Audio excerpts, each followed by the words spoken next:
seorang ibu rumah tangga yang memiliki satu anak perempuan bernama Lila. Sejauh yang Ibu Ana tahu, Lila adalah anak yang baik dan patuh pada orang tua. Namun, suatu hari, ketika Bu Ana sedang bermain HP, teleponnya berdering.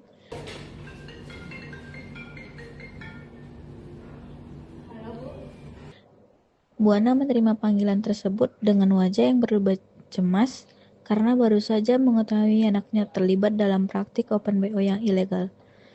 Lila dibawa oleh pihak kepolisian ke kantor polisi. Bu Ana datang untuk bertemu Lila dan Pak Budi.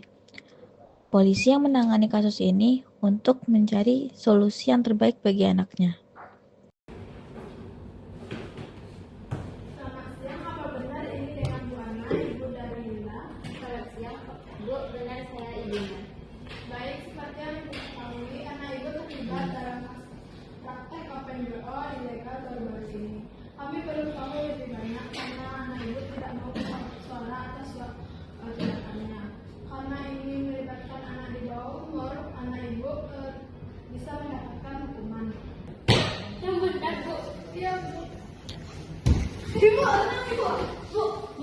Bu salah, Bu. Duduk dulu, Bu.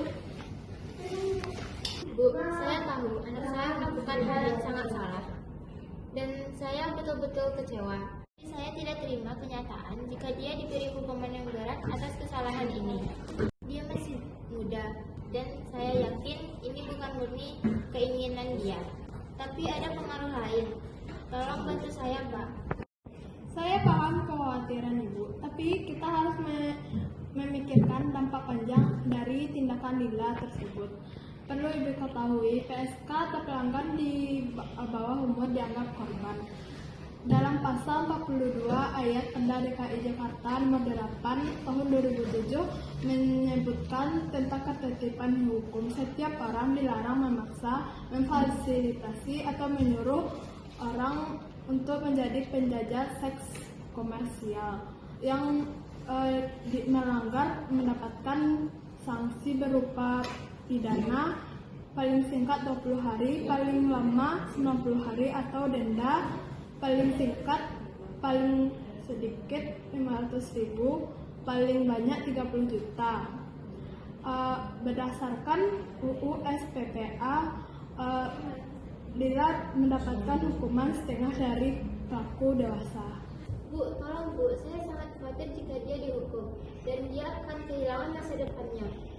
Dan apa yang harus kita lakukan jika dia tetap punya kesempatannya, Bu? Ada beberapa pilihan yang bisa Ibu pertimbangkan. Pertama, Lila bisa mengikuti program rehabilitasi sosial dengan pendidikan ulang, konseling, dan pengembangan diri untuk memperbaiki perilakunya. Tapi Bu, saya khawatir Lila depresi karena sendirian di sini, jauh dari orang tuanya. Takutnya program ini tidak cukup efektif, Bu. Saya tidak mau keadaan anak saya makin memburuk. Tolong, Bu. Saya paham kekhawatiran Ibu. Kalau begitu, bagaimana dengan program rehabilitasi pendekatan lebih dalam? Jika Lila bersedia untuk bekerja sama dengan kami bisa memberi keringanan untuk Lila dengan syarat Lila memberitahu informasi tentang jaringan yang terlibat dalam kasus ini. Bu, saya mengerti. Anda ingin membantu dengan tegas.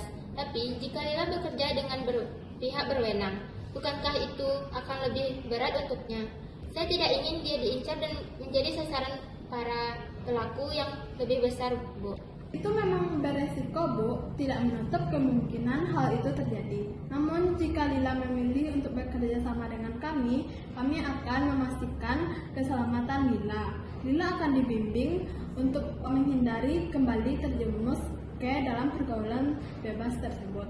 Satu hal yang Ibu perlu ingat, jika Lila setuju, dia akan mendapatkan pengurangan hukuman yang cukup signifikan, Bu. Saya tahu, ini kesempatan besar, Bu. Tapi saya tetap khawatir tentang keselamatannya. Kalau bisa, saya ingin solusi yang lebih aman dan memberi dia peluang untuk bangkit. Pilihan terakhir yang bisa kami berikan adalah memproses kasus ini sebagai pelanggaran, yang berarti anak Ibu tidak akan dipenjara. Kami usahakan kesempatan mengikuti program latihan, keterampilan, pendidikan untuk menambah kewawasan dan keterampilan yang bermanfaat dalam hidupnya. Jadi, kalau Lila mengikuti program ini, dia tidak akan dipenjara dan bisa mendapatkan keterampilan untuk masa depannya. Dan dia juga akan mendapatkan bimbingan agar tidak terjerumus lagi dalam hal ini. Nah, benar Ibu. Kami akan memberikan kesempatan, tapi semua tergantung pada niat dan usaha Lila untuk berubah. Jika itu benar-benar membantu Lila, saya akan terima, Bu. Saya ingin tahu bahwa ini adalah kesempatan terakhir untuk memperbaiki semuanya. Saya sangat mendukung ini. Ini memang waktu krusial dan keputusan ini bisa berubah sesuai usahanya. Kami akan terus memantau dan kami harap Lila bisa memanfaatkan kesempatan ini dengan sebaik-baiknya. Terima kasih, Bu. Saya tidak tahu harus bagaimana tanpa bantuan Anda. Semoga Lila bisa menyadari bahwa ini adalah sesuatu yang tepat untuk berubah. Sama-sama Bu, saya akan hubungi Ibu lagi setelah Lila ingin bicara. Saya yakin dengan dukungan Ibu, Lila bisa keluar dari masalah ini.